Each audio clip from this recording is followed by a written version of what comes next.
میرے بھائیوں ایسے موقع پر انسان پر صبر نہیں ہوتا ہے، صبر کرنا بہت مشکل کام ہے۔ اس لیے اللہ تعالیٰ نے کہا نماز تو تم پڑھ ہی لوگے، نماز تو پڑھنا بہت آسان کام ہے، اس لیے ایسے موقع پر صبر کا دامن تمہیں نہیں چھوڑنا ہے، اس موقع پر صبر کے ذریعے اللہ سے مدد مانگو۔ جو میں سر بسجدہ ہوا زمین پر تو آسمان سے آنے لگی یہ ندا، جو میں سر بسجدہ ہوا زمین پر تو آسمان سے آنے لگی یہ ندا، تیرا دل تو ہے صنم آشنا تجھے کیا ملے گا نماز میں۔ او میرے بندے تجھے نماز میں کیا ملے گا؟ تیرا دل لگا ہی نہیں ہے، تو نے رب کو معبود سمجھا ہی نہیں ہے، تو نے اللہ کو مشکل کشا جانا ہی نہیں ہے، تو نے رب کو حاجت روا مانا ہی نہیں ہے۔ نماز اس لیے پڑھ رہا کہ تیرے باپ دادا پڑھتے آئے ہیں۔ ارے نماز تو ساری مشکلوں کا حل تھا، نماز کے لیے تو حکم ہے، نماز کے لیے تو یہ حکم ہے کہ آئے میرے بندو صبر میں، صبر اور نماز کے ذریعے تم اللہ سے مدد مانگو۔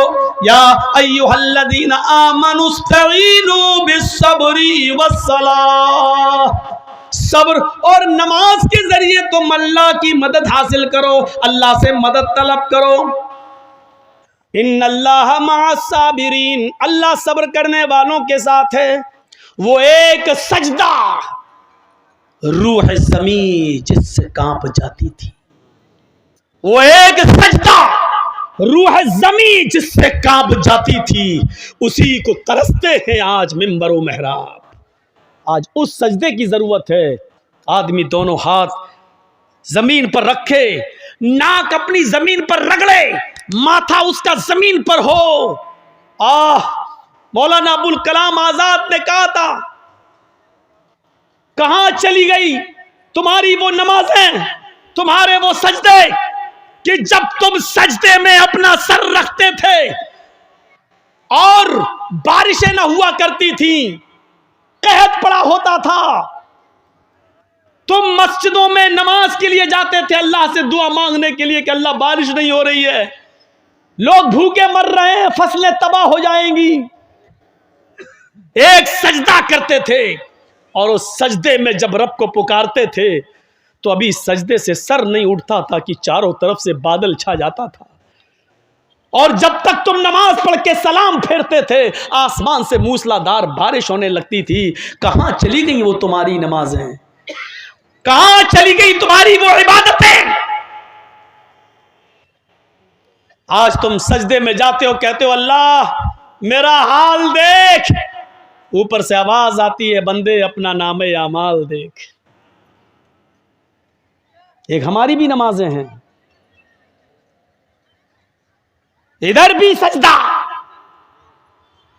اللہ سے بھی مدد، غیروں کے سامنے بھی دامن پھیلے ہوئے، کہاں سے صدا سنیں؟ چلیے آج تم سے ایک سوال کرتا ہوں اور دیکھتا ہوں کہ کتنے لوگ غور سے سن رہے ہیں میری بات۔ اللہ تعالیٰ نے یہاں دو چیزیں پیش کی ہیں، یا ایھا الذین آمنوا استعینوا بالصبر والصلاۃ، کیا کہا؟ صبر کے ذریعے اور نماز کے ذریعے اللہ سے مدد مانگو۔ کتنی چیزیں بتائیں؟ دو۔ تو کہنا کیا چاہیے تھا؟ اللہ تعالیٰ ان اللہ مع الصابرین والمصلین، اللہ تعالیٰ صبر کرنے والوں کے ساتھ اور نماز پڑھنے والوں کے ساتھ ہے۔ دونوں باتیں جب کہیں تو دونوں کے ساتھ ہونا چاہیے نا، لیکن اللہ نے کیا کہا؟ ان اللہ مع الصابرین، مدد کہہ رہا اللہ صبر اور نماز کے ذریعے مانگو، لیکن آگے کہہ کیا رہا ہے؟ اللہ صبر کرنے والوں کے ساتھ ہے، یہ نہیں کہا اس نے کہ نماز پڑھنے والوں کے ساتھ ہے۔ کبھی سوچا کیوں؟ اور کبھی آپ نے مولانا لوگوں سے سوال کیا کہ یہاں دو چیزیں بتائیں اللہ نے کہ صبر اور نماز کے ذریعے مدد مانگو، تو آگے یہ کیوں کہا کہ صبر کرنے والوں کے ساتھ اللہ ہے؟ یہ کیوں نہیں کہا کہ صبر کرنے والے اور نماز پڑھنے والوں کے ساتھ اللہ ہے؟ اچھا ایک بات بتائیے، نماز سب سے بڑی عبادت ہے؟ عبادتوں میں توحید کے بعد، کلمے کے اقرار کے بعد سب سے بڑی عبادت کیا ہے؟ نماز۔ تو نماز کا لفظ پہلے آنا چاہیے، نماز کا لفظ پہلے آنا چاہیے، لیکن آ کیا رہا پہلے؟ یا ایھا الذین آمنوا استعینوا بالصبر والصلاۃ، پہلے صبر آ رہا ہے بعد میں صلاۃ آ رہا ہے، یعنی پہلے صبر اور بعد میں نماز، ان دونوں کے ذریعے اللہ سے مدد مانگو۔ پہلے نماز آنا چاہیے لیکن پہلے صبر آ رہا ہے، کیوں؟ تو سنو، نماز پڑھنا بہت آسان ہے، صبر کرنا آسان نہیں ہے۔ یہاں مشکل چیز کو اللہ نے پہلے پیش کیا ہے۔ اذان کی آواز آ رہی ہے، اللہ اکبر اللہ اکبر، امام پہنچ گیا، مؤذن حی علی الصلاۃ، آؤ نماز کی طرف۔ ہم وضو بنا کر نماز کے لیے جا رہے ہیں، ابھی مسجد میں پہنچے نہیں کہ کسی نے راستہ روک کر کہہ دیا آپ کا بیٹا بہت سیریس ہے، آپ کی ماں بہت سیریس ہے، تڑپڑا رہی ہے۔ میرے بھائیو، یقین مانیے کہ ایسے موقع پر انسان کا صبر کا پیمانہ لبریز ہو جائے گا اپنا بیٹے کا جب بیماری کا نام سنے گا۔ ہو سکتا ہے کہ پھر وہ مسجد کے دروازے تک بھی نہ جائے اور وہیں سے پلٹی مار دے کہ نماز تو میں بعد میں بھی پڑھ لوں گا، قضا بھی ہو جائے گی، لیکن بیٹے کو وقت سے پہلے ہاسپٹل پہنچانا ضروری ہے۔ کہیں ایسا نہ ہو کہ ہاسپٹل لے جاتے ہوئے دیر ہو جائے اور ڈاکٹر یہ کہہ دیں کہ تم نے 10 منٹ دیر کر دی، اگر 10 منٹ پہلے لائے ہوتے تو میں بچے کو بچا لیتا۔ حدیث قدسی ہے، اللہ کے نبی فرماتے ہیں کہ اللہ نے فرمایا۔ جس حدیث میں اللہ کے نبی یہ کہیں کہ اللہ نے فرمایا تو وہ حدیث قدسی کہلاتی ہے۔ اللہ کے نبی فرماتے ہیں کہ قیامت کے دن اللہ کہے گا، اے میرے بندے، میں دنیا میں بھوکا تھا، تو نے مجھے کھانا کیوں نہیں کھلایا؟ اے میرے بندے، دنیا میں بھوکا تھا، تو نے مجھے کھانا کیوں نہیں کھلایا؟ بندہ کہے گا، اے اللہ تو کیسے بھوکا رہ سکتا ہے؟ اے اللہ تو کھاتا ہی نہیں ہے، پھر تجھے کون کھلائے؟ تو کھاتا نہیں ہے۔ تو اللہ کہے گا، اے میرے بندے، دنیا میں میرا فلاں بندہ بھوکا تھا، اگر تو نے اس کو کھلایا ہوتا تو مجھے اس کے پاس پاتا، یعنی میں تیری مدد کرتا۔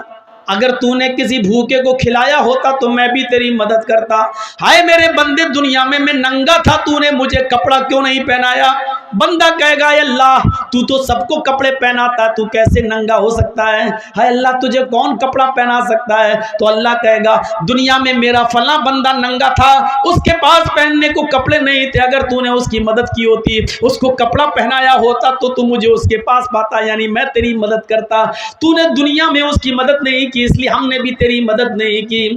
اے میرے بندے، دنیا میں میرا فلاں بندہ پریشان حال تھا، اللہ کہے گا میں دنیا میں پریشان تھا، گمراہی کے راستے پہ چل رہا تھا، میں بھٹک رہا تھا، میں گمراہ تھا، تو نے مجھے راستہ کیوں نہیں دکھایا؟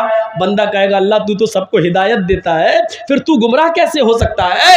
اللہ کہے گا، دنیا میں میرا فلاں بندہ غلط راستے پہ چل رہا تھا، اگر تو نے اس کو صحیح راستہ بتایا ہوتا، قرآن و حدیث کا راستہ، نبی کا راستہ، رسول کا راستہ بتایا ہوتا تو مجھے اس کے پاس پاتا، یعنی میں تیری مدد کرتا۔ اس حدیث سے پتہ چلتا ہے کہ خدمت خلق کتنی ضروری ہے، لوگوں کی سیوا، لوگوں کی خدمت اسلام کا ایک زبردست رکن ہے، اسلام کا ایک حصہ ہے۔ خدمت خلق کیے بنا، لوگوں کی سیوا کیے بنا ہم پکے سچے مسلمان نہیں ہو سکتے۔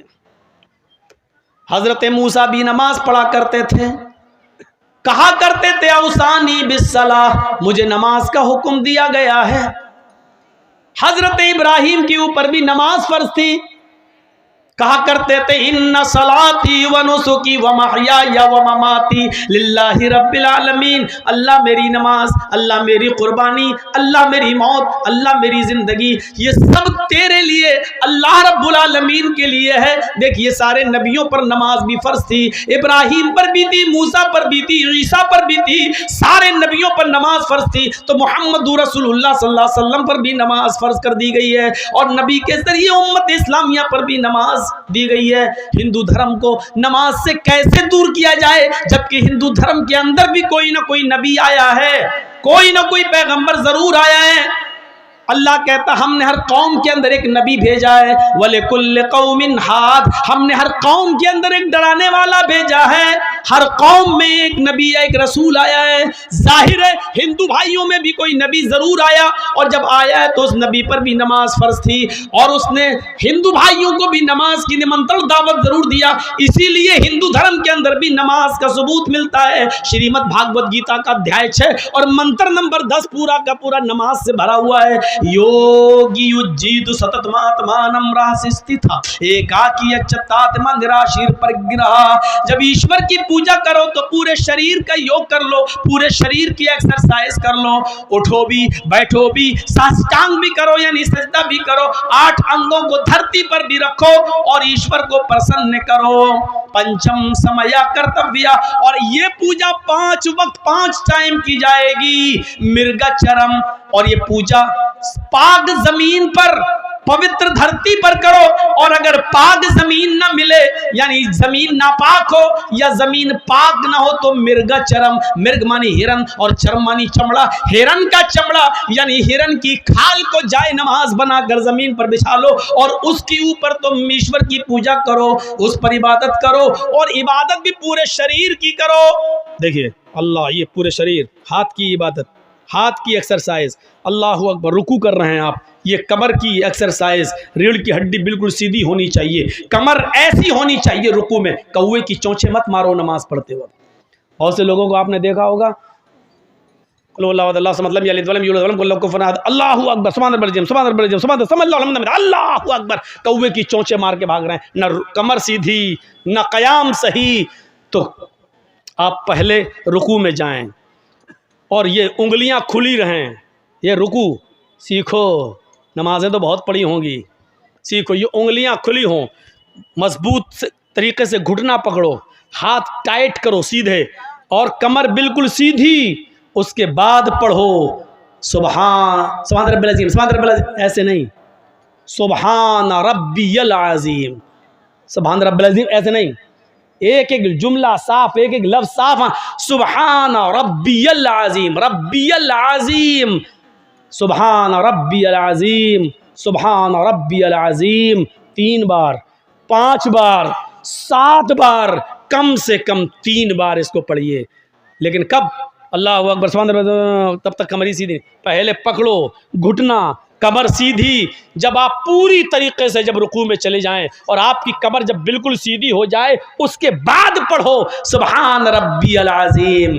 کمر سیدھی کرنے میں بھی تھوڑا سا وقت لگے گا, یا تو گئے اور جانے سے پہلے ہی شروع ہو جاتی سبحان ربی العظیم, ابھی سبحان ربی العظیم, ابھی پکڑا نہیں پوری طریقے سے سبحان ربی العظیم, جب تک پکڑا تب تک 3 پورے ہو گئے. سب اللہ لمن حمدہ, اللہ اکبر, ماری کوے کی چونچ, ہو گئی 4 منٹ میں 4 رکعت پڑھ کے نکل گئے. چلو یہ نماز پڑھ رہا تھا کہ چوچو کا مربع تھا, یہ کیا تھا؟ اور پھر کہتا کہ اللہ میری سنتا نہیں ہے, اتنی نماز بھی پڑھ رہا ہوں. ارے ایسی نماز